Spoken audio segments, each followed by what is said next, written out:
May kapitbahay ka bang biglang nag-claim ng lupa mo? O kaya ay may kamag-anak kang gustong angkinin ang lupang matagal mo nang tinitirhan? Ikaw ang nakatira sa lupa o nagbabayad ng amilyar nito. Sa'yo na nga ba ang lupa? Sa video natin ngayon ay aalamin natin ang pinakamalakas na ebidensya para patunayang ikaw ang may-ari ng lupa. Manood hanggang dulo para malaman kung paano protektahan ang iyong ari-arian. Ano ba ang pinakamalakas na patunay ng pagmamay-ari ng lupa? Sa Pilipinas, ang pinakamalakas na ebidensya ng pagmamay-ari ng lupa ay ang Original Certificate of Title o kaya ay Transfer Certificate of Title na rehistrado sa Registry of Deeds. Kung nasa pangalan mo ito, walang makakakuha ng lupa mo. Ang Original Certificate of Title o OCT ay ibinigay para sa unang may-ari ng lupa. Samantalang ang Transfer Certificate of Title naman ay ang titulo na ibinigay para sa biniling lupa mula sa dating may-ari. Tandaan po natin na dapat ay laging siguraduhin na ang titulo ay hindi fake. Maaaring pumunta sa Registry of Deeds para magpa-verify kung totoo ang titulo at hindi ito fake. Pero paano kung wala kang hawak na titulo? Kung wala kang hawak na titulo, huwag magpanik o mag-alala.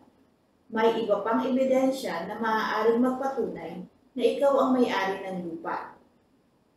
Dapat meron ka ng tatlong ito: tax declaration, deed of sale, o kaya ay deed of donation o extrajudicial settlement of estate at survey plan o kaya naman ay cadastral map. Ang tax declaration ay patunay na binabayaran mo ang buwis ng lupa, pero hindi ito sapat para masabi mong sa iyo nga ang lupa.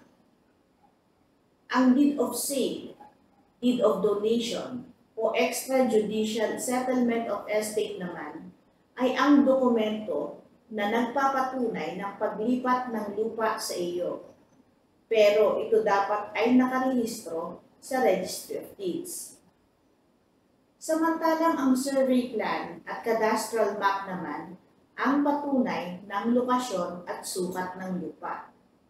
Tandaan po natin na kung walang titulo ang lupa mo, pwede kang mag-file ng petition for judicial titling bago mahuli ang lahat. Pero paano kung may nag-aangkin ng lupa mo? Kung may ibang nag-claim ng lupa mo, huwag basta-basta pumirma ng kahit anong dokumento. Ano ang mga dapat mong gawin? Dapat ipa-verify ang titulo sa Registry of Deeds. Humingi ka ng legal advice sa isang abogado at maghain ng petition for judicial titling kung ang lupa ay walang titulo na nakarehistro sa Registry of Deeds. Sa kaso na may GR number 214540 ay napatunayan ang kahalagahan ng Torrens title bilang patunay na pagmamay-ari ng lupa. Ayon sa Supreme Court, ang isang taong may titulo sa lupa ay hindi napapawalang bisa ang kanyang karapatan na bawiin ang pag-aari nito. Ito ay kahit gaano pa ito katagal inangkin ng iba. Sa kasong ito, mahigit 40 taon na inangkin ng ibang tao ang lupa. Ayon pa sa Supreme Court, hindi maaaring gamitin ang laches o pagpapabaya sa pag-aksyon bilang dahilan upang mawalan ng bisa ang isang rehistradong titulo. Dagdag pa rito, ang mga resibo ng buwis at di notaryadong kasulatan ng pagbili ng lupa ng mga respondents ay hindi sapat na ebidensya upang patunayan ang pagmamay-ari ng lupa kung may umiiral na opisyal na titulo nito. Ipinapakita din ng kasong ito na mahalaga ang tamang dokumentasyon at agarang pagkilos sa pagsasanggalang ng mga karapatan sa lupa. Tandaan din po natin na kahit nakapangalan sa iyo ang tax declaration, hindi ibig sabihin ikaw na ang may-ari ng lupa. Ang pagmamay-ari po ng lupa ay hindi basta-basta. Siguraduhin natin na may tamang dokumento para hindi ito maagaw sa iyo.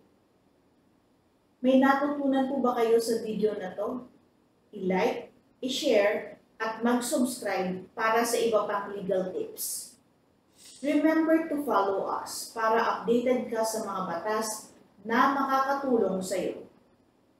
Patuloy po kayong manood, magtanong at matuto ng tungkol sa batas. Attorney Claribel Lucila, magandang araw po.